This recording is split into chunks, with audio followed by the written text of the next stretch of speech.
What's different about Well Done? Lots of things. It's a company which develops its own technology. We're not taking anything off the shelf. We will use providers that we think can support us and have 24/7 operations to fix things if things go wrong. We don't particularly want to develop small technology that we have to maintain which aren't core to our business. We will outsource that kind of thing. But the customer management application we're going to show you today is all our own technology. It's been developed over many, many years. And it has been developed with the knowledge and experience we've had dealing with councils. We're handling 73 now. Quite a lot of things that councils receive calls about actually aren't their SOPs at all. It's not their procedures. You can get calls that your car is broken down in a clear way, which is an RTA matter, but they'll still ring council. In wild weather events, we got plenty of calls which were really for the SES. What we do with those calls will depend on what you're guiding us to do. Usually if we're getting calls which are off the plan for your procedures, we're telling them where they need to go, and we're not doing the calls for them, because then we'll be stuck on the line to the SES for half an hour and unable to answer other calls. Having said that, if you've got a vulnerable person ringing, agents are smart enough to make allowances that some people do need support. And so we're not unlike yourselves in many, many ways.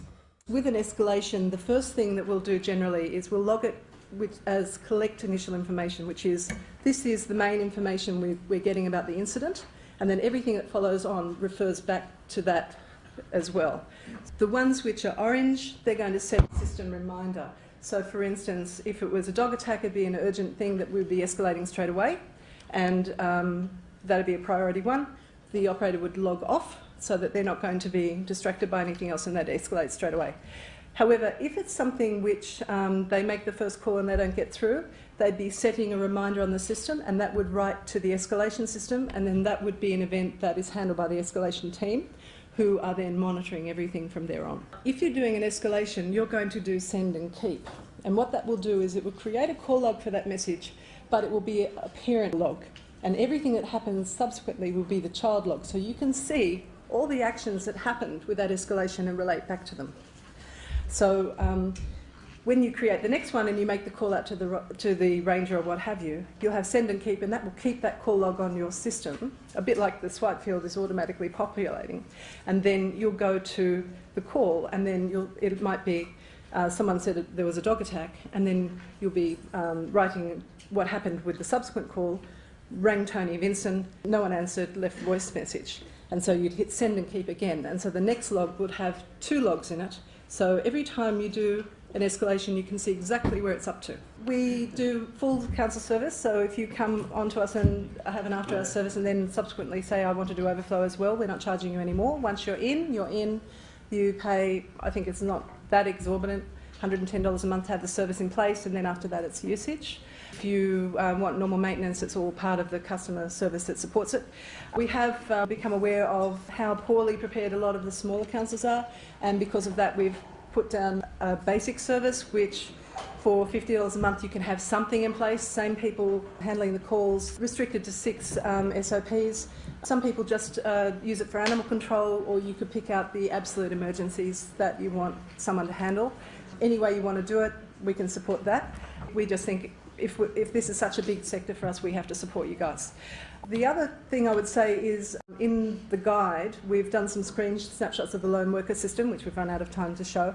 The screen snapshots explain what you're looking at and how it works, so I thought if I didn't have time, you'd have something to go on, and you're also welcome to come and see us up there and we can demonstrate that.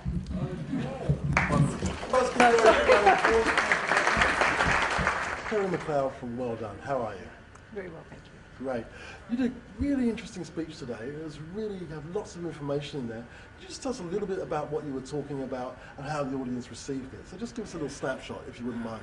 Well, it was very condensed because it was a download, but basically we have a customer management application that handles all calls, and often it's not immediately apparent why we do the things that we do, but we have standard training across our systems, and we have to train operators not only to log the calls and handle inquiries, but also to think like customer service officers in a council, and they have to be able to answer the left of field questions as well. The other emphasis I wanted to make, and the systems were just part of the story, was that We're trying to be useful. We're not just taking messages. We're trying to save work for our clients so that if it is a matter that they can follow through business hours, they don't have to log it again.